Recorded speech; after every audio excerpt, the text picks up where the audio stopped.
ভারতের রাজস্থান রাজ্যের সীমান্তবর্তী এলাকায় পাকিস্তানের আধা সামরিক বাহিনী পাকিস্তান রেঞ্জার্সের এক সদস্যকে আটক করেছে সীমান্ত নিরাপত্তা বাহিনী। পেহেলগামে হামলার পর থেকে এখনও কাশ্মীর সীমান্তে ভারত ও পাকিস্তানের সেনাবাহিনীর মধ্যে সংঘর্ষ অব্যাহত রয়েছে। এরই মধ্যে ভারতীয় জাহাজের জন্য সব বন্দর বন্ধ করে দিয়েছে পাকিস্তান। চলমান উত্তেজনার মধ্যে যুক্তরাষ্ট্র থেকে সামরিক সরঞ্জাম কিনতে যাচ্ছে ভারত। সৃষ্টি ঘটকের প্রতিবেদন।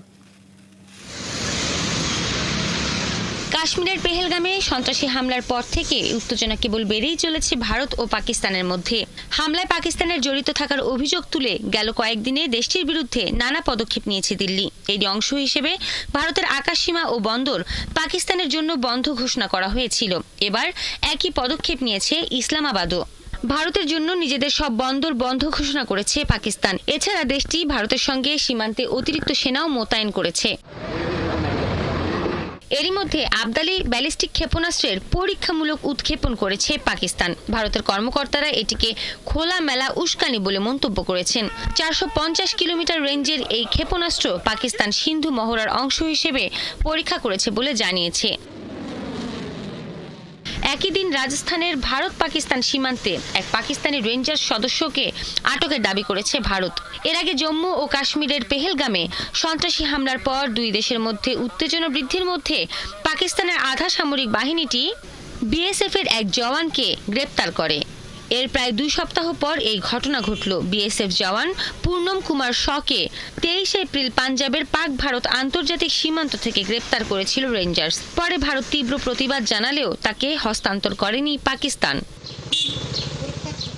এদিকে চলমান উত্তেজনার মধ্যেই ইন্দো প্রশান্ত মহাসাগরীয় অঞ্চলে সামুদ্রিক নিরাপত্তা বাড়ানোর লক্ষ্যে ভারতের কাছে 13 কোটি 10 লাখ ডলার মূল্যের সামরিক সরঞ্জাম বিক্রি করতে যাচ্ছে যুক্তরাষ্ট্র। এ সংক্রান্ত একটি ফাইলে অনুমোদনও দিয়েছে মার্কিন পররাষ্ট্র দপ্তর। এসব সরঞ্জামের মধ্যে উন্নত সি ভিশন সফটওয়্যার, প্রশিক্ষণ ও সহায়তা পরিষেবা রয়েছে। সৃষ্টি ঘটক, 71। ভারতের সাথে উত্তেজনার মধ্যেই ব্যালিস্টিক ক্ষেপণাস্ত্রের সফল পরীক্ষা চালিয়েছে পাকিস্তান, যা সার্বিক পরিস্থিতি যুদ্ধের আরও কাছাকাছি নিয়ে গেছে। এদিকে ভারত পাকিস্তানে যে কোনো সময় হামলা চালাতে পারে এমন শঙ্কা প্রকাশ করছেন পাকিস্তানিরা। তাই কাশ্মীরের নিয়ন্ত্রণ রেখার কাছে বসবাসকারী বাসিন্দারা এরই মধ্যে বাংকার নির্মাণ শুরু করেছেন। আরও জানাচ্ছেন ঋতু সাহা। পেহেলগামের সন্ত্রাসী হামলার ঘটনাকে ঘিরে ভারত পাকিস্তানের মধ্যে উত্তেজনা এখন অনেকটাই যুদ্ধের পথে। চরম উত্তেজনার মধ্যে পাকিস্তান শনিবার আবদালি ক্ষেপণাস্ত্রের সফল পরীক্ষামূলক উৎক্ষেপণ করেছে। বিশেষ এই ক্ষেপণাস্ত্র 450 কিলোমিটার দূরে লক্ষ্যবস্তুতে আঘাত হানতে সক্ষম। পাকিস্তান সেনাবাহিনী বলছে, এই উৎক্ষেপণের লক্ষ্য ছিল সেনাদের অপারেশনাল প্রস্তুতি নিশ্চিত করা এবং প্রযুক্তিগত সক্ষমতা যাচাই। ক্ষেপণাস্ত্রের সফল পরীক্ষার জন্য পাকিস্তানের প্রেসিডেন্ট আসিফ আলী জারদারি এবং প্রধানমন্ত্রী শেহবাজ শরীফ ক্ষেপণাস্ত্র পরীক্ষার সাথে জড়িত বিজ্ঞানী ও প্রকৌশলীদের অভিনন্দন জানিয়েছেন। এদিকে যে কোনো সময় পাকিস্তানে হামলা চালাতে পারে ভারত, তাই কাশ্মীরের নিয়ন্ত্রণ রেখার উভয় পাশের মানুষেরাই এখন বাংকার নির্মাণ করছেন। যখন যুদ্ধ হয় আমরা তখন বাংকারগুলো তৈরি করে আমাদের পরিবারকে রক্ষা করি। আমরা সেনাবাহিনীর সাথে আছি, আমরা পাকিস্তানের সাথে আছি, আমরা কোথাও যাচ্ছি না, আমরা এখানেই থাকব। আমাদের শুধু কিছু আশ্রয়ের প্রয়োজন। আমাদের সন্তানরা এখানে আছে এবং শিশুদের রক্ষা করার জন্য আমাদের আশ্রয়ের প্রয়োজন। যদি ভারত পাকিস্তানে হামলা চালায় তবুও পাকিস্তানিরা ঐক্যবদ্ধ থাকবে। আমরা তাদের বিরুদ্ধে লড়াই করব। কেবল আমাদের সেনাবাহিনী নয়, আমাদের জনগণ এবং সমস্ত রাজনৈতিক দল বীরত্বের সাথে ভারতের বিরুদ্ধে লড়াই করবে। ভারত পাকিস্তানের মধ্যে জম্মু ও কাশ্মীর সীমান্ত সবচেয়ে বিপজ্জনক মনে করা হয়। 1949 সালে জাতিসংঘের পক্ষ থেকে একে সিজফায়ার লাইন বা যুদ্ধবিরতি রেখা হিসেবে ঘোষণা করা হয়েছিল। তবে দুই দেশই সিমলা চুক্তির অধীনে একে নিয়ন্ত্রণ রেখা বা এলওসি বলে।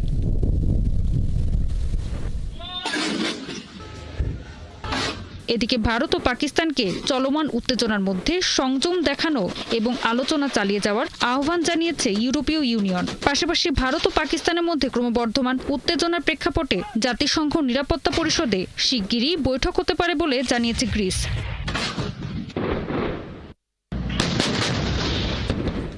ঋতু সাহা, 71। এর আগে যেটি জানাচ্ছিলাম দর্শক, যে ভারত পাকিস্তানের যে সংকট তৈরি হয়েছে, সেই সংকট নিয়ে আমাদের সাথে আলোচনার জন্য এই মুহূর্তে অতিথি হিসেবে যুক্ত আছেন আন্তর্জাতিক সম্পর্ক বিশ্লেষক ডক্টর মেজবাউল আজম সওদাগর। স্বাগত জানাচ্ছি আপনাকে বিশ্বযোগে। এই যে দুই দেশের মধ্যে যে উত্তেজনাটা তৈরি হলো, এবং এই উত্তেজনার মধ্যেই আবার আমরা দেখছি যে পরস্পর কিন্তু দুই দেশের সেনাবাহিনী সীমান্ত এলাকায় সামরিক মহড়া চালাচ্ছে, এবং সম্প্রতি সবশেষ যেটি দেখলাম যে পাকিস্তান ব্যালিস্টিক ক্ষেপণাস্ত্রের একটি সফল পরীক্ষা চালিয়েছে। এটি কি শুধুই তাদের যে রেগুলার পরীক্ষা সেটি, নাকি এটি আসলে ভারতকে সতর্ক করার একটা প্রক্রিয়া? আপনার কি মনে হয়? ধন্যবাদ আপনাকে। আপনি জানেন যে ভারত পাকিস্তানের এই যে উত্তেজনা, এটা কিছুদিন পর পর এই ধরনের উত্তেজনা সৃষ্টি হয়, এবং প্রত্যেকবার উত্তেজনা সৃষ্টির পিছনে দেখা যায় যে এখানে একটা রাজনৈতিক কারণ কতগুলো জড়িত থাকে। এবারও ঠিক তাই মনে হচ্ছে যে মোদি ইন্ডিয়ায় যারা উগ্র জাতীয়তাবাদী রাজনীতি যারা চর্চা করেন, তাদের একটা প্রচন্ড চাপের মধ্যে রয়েছেন মোদি, এবং তিনি তাদেরকে জাতীয়তাবাদী রাজনীতি যারা করে, যারা এই ধরনের যুদ্ধ যারা পছন্দ করে, তাদেরকে এক ধরনের তিনি আশ্বাস দিয়েছিলেন, কথা দিয়েছিলেন যে তিনি পাকিস্তানের উপর তিনি হামলা চালাবেন। কিন্তু কয়েকদিন হয়ে গেলে এখন পর্যন্ত হামলার আমরা এরকম প্রস্তুতি দেখতে পাচ্ছি, কিন্তু হামলা যে নিশ্চিতভাবে করা হবে এইরকম এখনো নিশ্চিতভাবে বলা যাচ্ছে না। দুটো কারণে। একটা হচ্ছে যে মোদি হামলা চালানোর কথা বলছেন, কিন্তু পাকিস্তান আর ভারতের অবস্থানটা ব্যাখ্যা করলে দেখা যাচ্ছে যে ভারত আগ্রাসন করতে চাইছে আগে, কিন্তু পাকিস্তান আবার অন্যদিকে পাকিস্তানের অবস্থানটা হচ্ছে তিনি পাকিস্তান বলছে যে যদি তার অস্তিত্ব হুমকির সম্মুখীন হয় তাহলে তিনি পরমাণু অস্ত্রও ব্যবহার করবেন, এরকম ইঙ্গিত তিনি বহুবার দিয়েছেন, এর আগেও দিয়েছেন, এবারও দিচ্ছেন।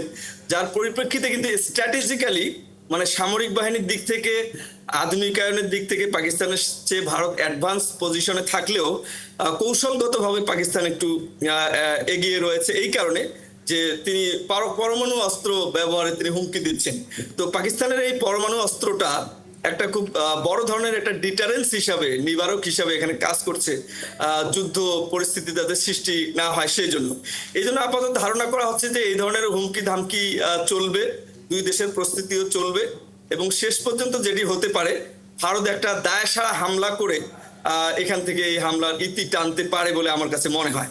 এই যে আপনি দায়সারা হামলার কথা বলছেন, ভারত যদি মিনিমাম একটা কিছুও করে, এই যে দায়সারা হামলাও যদি করে, তার কি কোনো জবাব আসলে পাকিস্তান দেবে না? এবং শেষ পর্যন্ত কি এটি যুদ্ধ তৈরি করবে? পাকিস্তান জবাব দিবে, পাকিস্তানের জবাব দেওয়ার মতো তারাও প্রস্তুতি নিয়েছে, কিন্তু পাকিস্তানের স্ট্র্যাটেজিটা হচ্ছে একেবারে ব্যাপক ধরনের হামলার যদি সম্মুখীন হয় তারা, তাহলে পাকিস্তানের কাছে আসলে কিন্তু পরমাণু অস্ত্র ব্যবহার করা ছাড়া তাদের দ্বিতীয় কোনো বিকল্প আর থাকবে না।